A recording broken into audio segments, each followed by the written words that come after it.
When the Fed cuts interest rates, 10-year yields usually come down as well, along with the cuts. So why have Treasury yields risen in the last couple of months, despite an overall 75 basis point Fed cut over the last few months?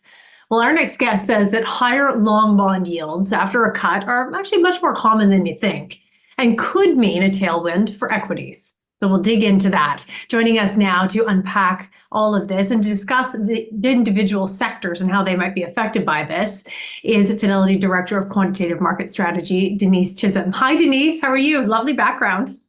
Thank you, Pamela. It's great to be here. Great to have you join us here. We'll invite everyone to send their questions in. Can we just begin with just square our circle again? I mean, I think we've learned this a few times, but why are rates higher when cuts have happened?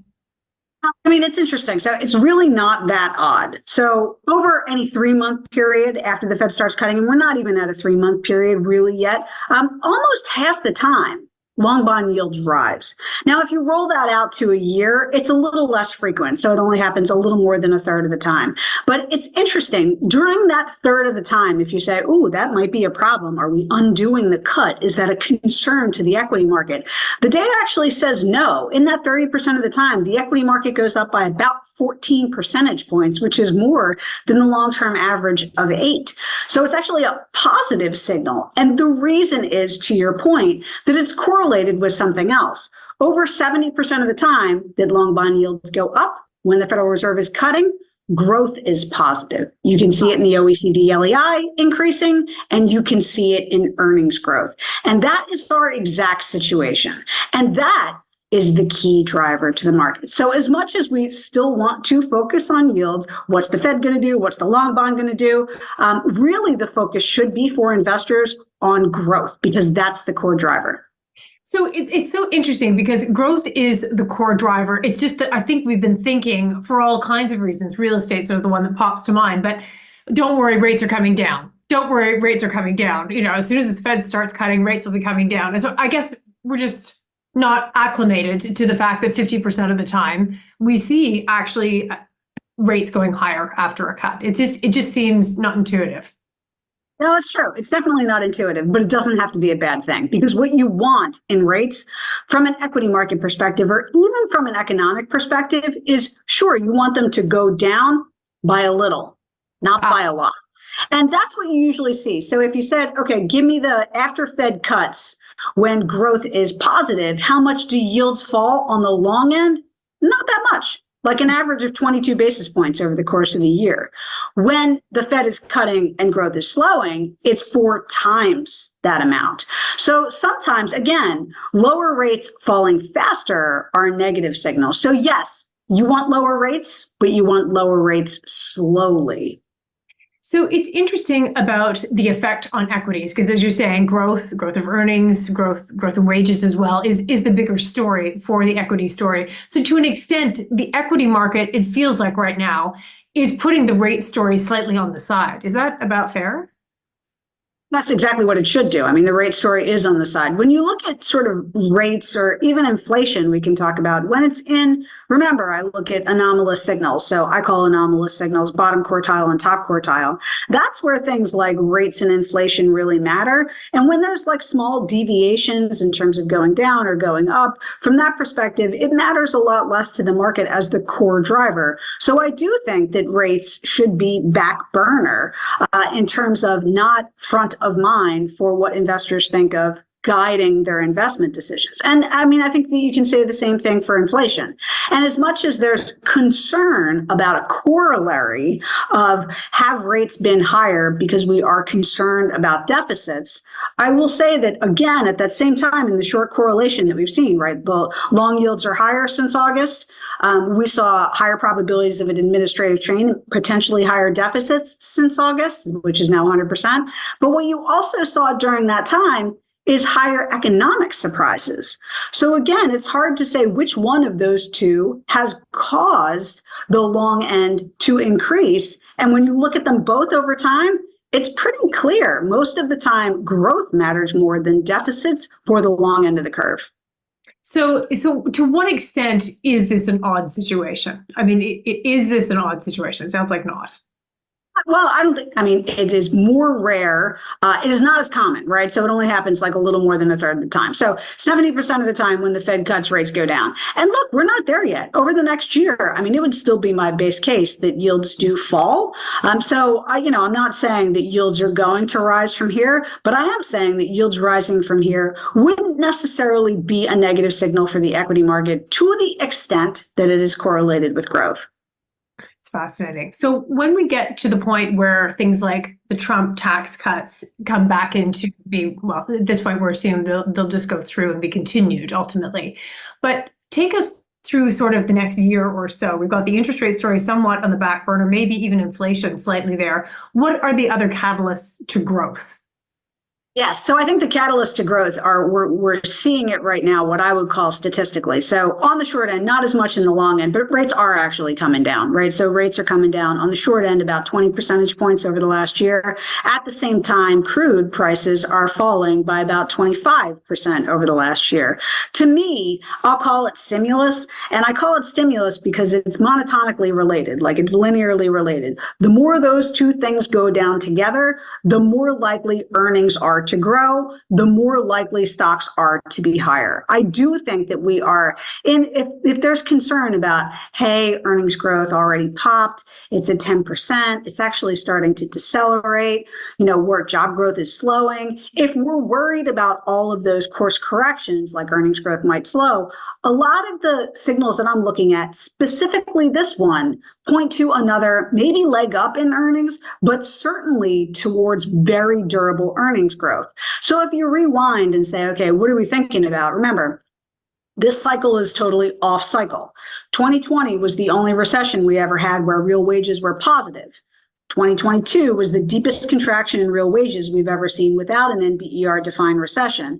If you take the job loss part out of the recession, we had a recessionary decline in real wages.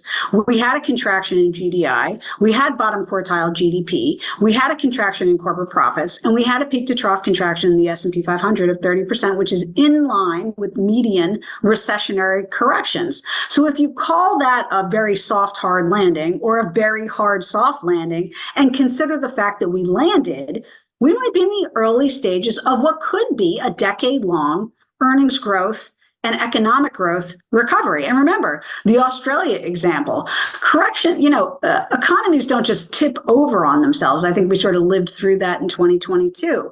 Sometimes, most times, recessions are caused by shocks. So it's hard to bet on a shock, which is why Australia has basically not been in recession for the better part of 18 years. So it doesn't necessarily mean, again, we have those virtuous cycle forces suggesting to me that durable earnings growth is the base case, given what we're seeing playing out in the market. Fantastic. Take us to the sectors, the defensive versus the more risk-on story right now. It feels like we are very much living in risk-on. You've been talking about consumer discretionary, for instance, for some time, and even real estate as well is coming back to the place where it should be. Take us through the sectors. Real estate's got a deep hole to dig out of. Consumer discretionary, less so. So let's talk about the consumer discretionary story. So I will say, backing up that sort of stimulus impact from rates and oil prices that I was talking about, what you can see is it's very clearly a pro-cyclical impulse. So as much as I think people are concerned, like, was this a result of the election? Should I chase it here? Is it euphoria? Again, a lot of the math that I'm seeing in the market, regardless of what administration took over, is positive backdrop for accelerating or for durable earnings growth, which is a pro-cyclical impulse historically. Now, if you look into the sectors, we've talked a lot about financials, so I won't go over that again, but let's talk again about discretionary and real estate. Discretionary is unique this cycle because in the S&P 500, it's lagged this year. And I think that was a lot of concern for certainly our diversified portfolio managers, like, hey, is this a negative signal for the overall market, Denise? Because if the economy is getting stronger, shouldn't consumer discretionary stocks are a discounting mechanism, start to work? And what's interesting is that when you go down the cap spectrum, they actually have worked. So my database is in the Russell 3000. And in the Russell 3000, consumer discretionary certainly hasn't been leadership, but it's been an outperformer. And when you go down in cap, the Russell 2000, consumer discretionary as a sector actually has been leadership. So I think the S&P is sort of a unique situation where one of the reasons why consumer discretionary has actually been quite good, not quite bad, is earnings growth has been very, very inflected, right? So what we saw in technology stocks, obviously, was one of the quickest accelerations historically I've ever seen in my database. But consumer discretionary wasn't really that far behind. But in the S&P 500, the entire underperformance was driven by derating of multiples. Now, as a starting point heading into 2025, we're actually seeing bottom quartile relative price to free cash flow, which that's the metric that has usually been the signal for buying consumer discretionary. So we're back down to, really strong valuation support. You usually see 75% odds of outperformance, 800 basis points of alpha. You've got a really positive risk reward from a valuation perspective and coupled with really strong fundamentals. So I do think consumer discretionary is improving in my work. To one of the more top, everybody always asks me top three, bottom three. I would put it in the top three now.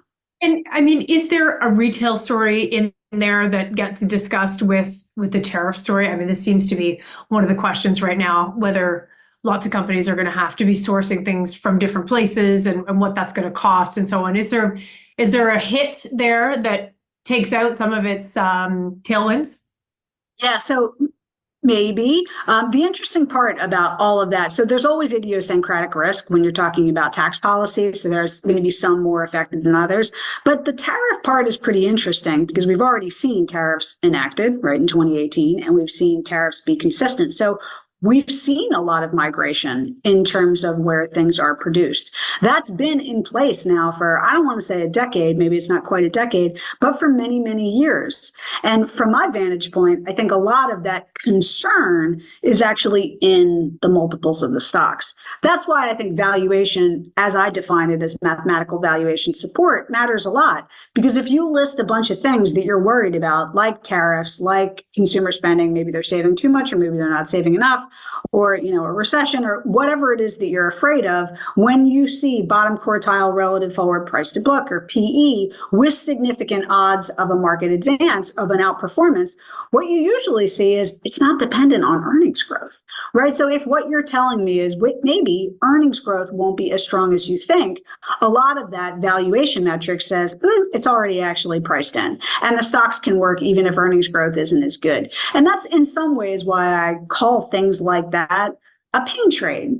And you see this historically where, boy, it's the opposite of you would expect it, right? So economic policy in terms of the Biden administration and green energy, that was essentially near the peak of green energy stocks. So the opposite that you would expect. Why? Because the stock starting point was expensive. So starting points matter a lot. What's baked in matters a lot, especially relative to things that we've talked about this a lot, play out over a longer period of time, right? Where you can grow into maybe marginally higher tariffs. And tariffs, I mean, it's interesting in the data. I think that there's still this narrative that, okay, if tariffs are enacted, that's going to create higher for longer from an inflation perspective.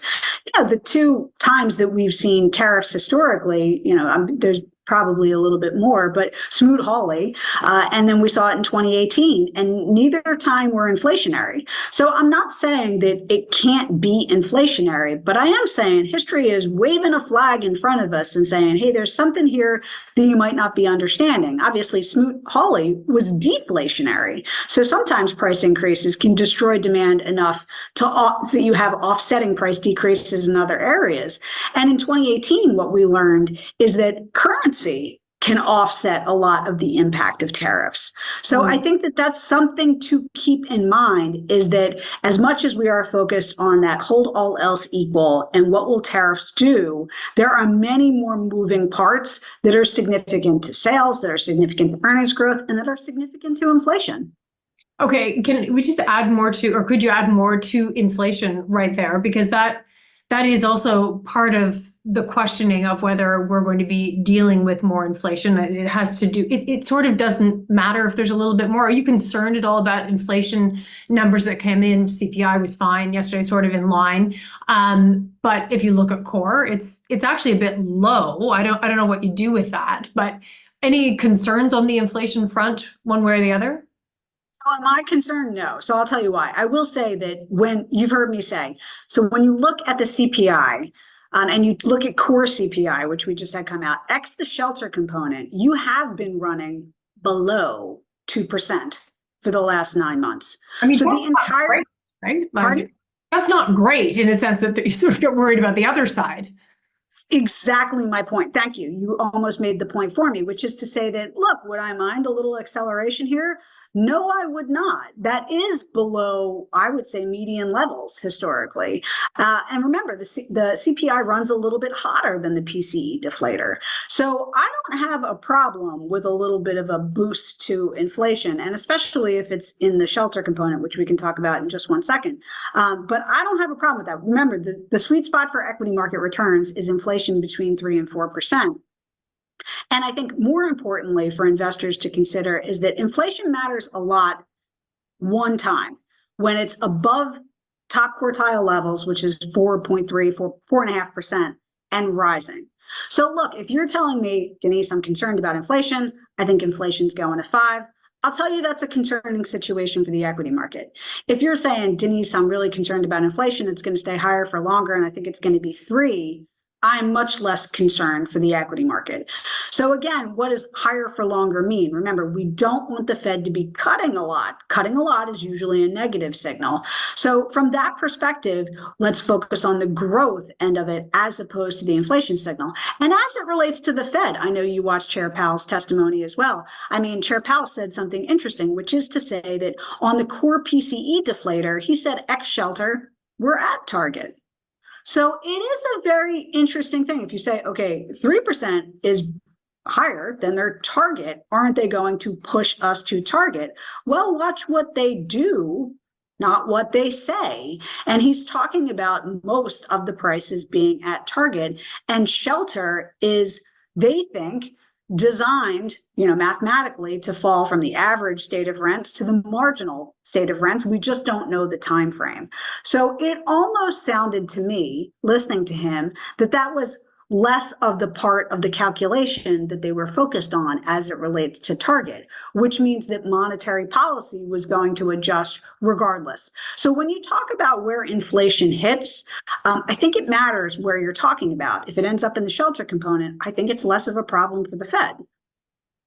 Okay. What about the jobless numbers? We did see initial claims coming in. Again, somewhat expected and kind of steady, which is an area obviously we're looking at. Just put that in perspective in terms of, I hear a lot of like, well, you actually really need to watch is the initial jobless claims. I mean, you look at everything, so that may not be the case, but initial jobless claims steady. That's fine.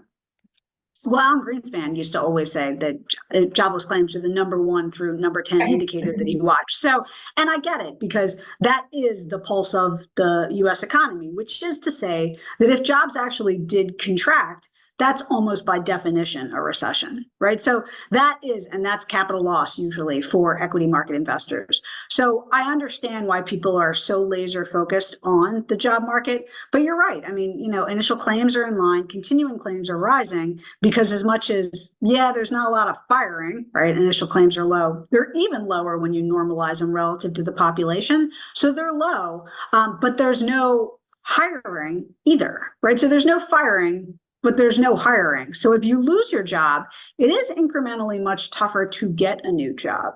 So that's the issue in terms of the backdrop. You would say that the labor market isn't particularly weak, but it isn't particularly strong either as we are renormalizing. And I think that that's the big difference of this cycle relative to any other cycles. So you saw job openings spike, and now we're renormalizing. You saw small businesses take massive share in the labor market, and now we're renormalizing as they hire much less than bigger companies. So all of these renormalization trends are what we're seeing in this sort of no churn labor market. And I do think that there's a time limit to that. So when you back up and say, well, how do we end this sort of lack of churn? It's usually based on time. Without a shock to the US economy, the longer you have gone without sort of churning your labor force, the more likely you are to hire going forward. So that's data point number one that does suggest a job pickup. Data point number two is the one I always talk about. If you're really looking for a leading indicator to jobs, it's corporate profits. Those are the people that pay us. Those are the people that could choose to fire us. So to the extent that corporate America is profitable, it is much, much less likely that there is a contraction in job growth over the course of the next year. Right. Really interesting. And all of that kind of, we started with real estate, with consumer discretionary, and pulled in a couple of themes there. If we pull in, it's financials, another one, particularly because of the regulation, at least story, we think, with the new administration coming in. Talk a little bit about financials, where they fit. Yeah, it's interesting. So when people ask me a lot about the market moves around the election results, and I think we always have to be wary as investment professionals because there is a big buy the rumor, sell the news component to results of anything, but specifically elections. And I just sort of quoted one, which was green energy stocks when we saw the Biden administration took over in terms of the policies were recommended, but that wasn't necessarily the time you own the stocks. So a lot of the time, you don't want to make investment decisions based on election results. But there are some areas where I do think that had a positive risk reward going into the election and still have a positive risk reward now that they have popped on the election. And that's small caps, and this is somewhat related, and financials, to your point. So financials, even going into the election, again, that's sort of my trifecta of signals, which is to say that you have a catalyst in interest rate cuts already, which was going to happen, whoever the president was. You have very strong valuation support, right? Financials were they're not now, but a quarter ago, they were one of the only GIC sectors historically that were under 10 times earnings, right? And that absolute level has mattered. And valuation spreads are wide. So that's your expression of fear. So you've got that trifecta. You've got a catalyst, you've got valuation support, and you've got a very fearful sector. What were they fearful on? The regulatory state. And that's something that didn't get a lot of play in terms of the election. I got a lot of questions on taxes. I got a lot less questions on regulation. And in some ways, this new administration is thought to be more business friendly. So as we go through that is a multiple expander. So that's one thing. I think there was a chart a long, long time ago. I probably couldn't reproduce it, but the number of pages of regulations as a correlation to price to book multiples in financials. And I actually think that has meaning. So it doesn't mean that the lack of regulation or more business friendly regulation would necessarily be accretive to earnings. You wouldn't see more, net interest expansion, any of that. But you do see things like that on multiples. And again, starting points matter. So you could see a move on multiples on very already advantageous starting points. So I think that financials are still one of my top three, a really positive risk reward based on that anyway. And this might be just an additional boost of a more business friendly environment. Fascinating. This question coming in, let's take, actually there's a couple of them. So you kind of answered this. This is more the US GDP in 2024, given higher economic growth expected in the Trump administration. So just sort of going towards that growth story on a GDP basis. So GDP has popped, right? So when you look at GDP, I think we're a run rate of like 3%, maybe even over. And it's in part, it doesn't feel like really strong growth, but in part, that was a function of residential investment improvement. Remember, residential investment is, C plus I plus G, right? So that was the residential I part of it. That contracted at 2009 levels in 2022. And that reacceleration to, I think we're close to plus 10%. So I think we were like down almost 20%. And then from a second derivative perspective, moving to plus 10%, that was a big driver behind the GDP growth acceleration. Now, that doesn't necessarily mean we feel that growth, right? So we talked about all the, squishy parts about the economy, which is to say, yeah, there's no hiring, there's no firing, but there's also no hiring. And real wages are actually, wage growth is nominal wage growth is slowing, and real wages even slowing a little. So I think that that 3% growth is not, reflective of all the different growth dynamics in the market. And it's certainly not if you are a small business or if you are a manufacturer, which has consistently been in recession since 2022. So that said, what do I expect for GDP growth going forward? I don't know. I don't have GDP growth targets. And part of the reason why I don't is because it doesn't correlate all that well to stocks, because it doesn't correlate all that well to earnings growth. So what we see for earnings growth, so think of GDP growth as your sales base, right? What matters is earnings growth. So what does matter in that differential? Margin expansion. So what have we seen secularly, cycle to cycle? Higher and higher operating margins. And I'm still seeing all of those positive indicators, right? So we talk about the differential between the CPI and the PPI all the time. And we talk about how wide it is, and it's steady wide for the last 2 years, which is rare historically, right? So when your cost of goods sold or your input costs are going down faster, which they are now, then your pricing power, let's call that the CPI, which it is now, that's usually a positive setup for margins. So I'm still seeing, indicators that do suggest margin expansion ahead. So even if GDP decelerated from, let's call it 3.5 to more like 2.5, I think profits will be durable and fine regardless of that. Okay, fascinating. That's so interesting. Take us just briefly into sort of your bottom three, the ones that you're just not taking a look at right now.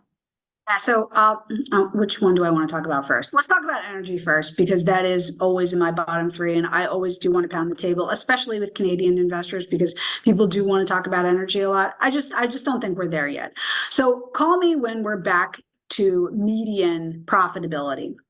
That's really the biggest problem for energy, is that it was the most profitable it ever was coming out of the pandemic. So we're a top quartile ROE, we're a top quartile free cash flow generation.